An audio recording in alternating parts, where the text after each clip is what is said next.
Nasi Lemak is a popular Malaysian dish made with coconut milk rice and served with a variety of side dishes. Here is a recipe for making Nasi Lemak.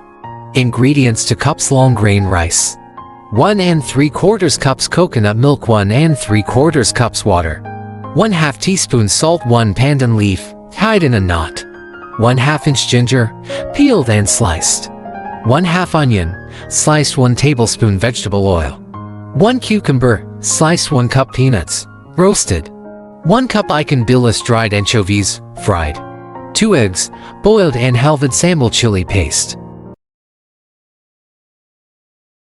1.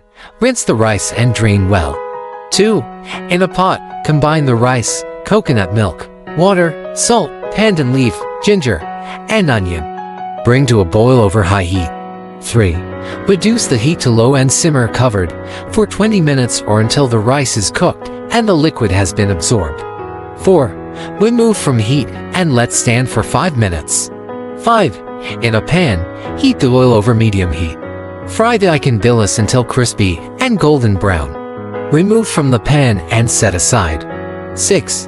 Serve the rice with the cucumber, peanuts, ikan bilis, eggs, and sambal. Enjoy the delicious homemade Nasi Lemak.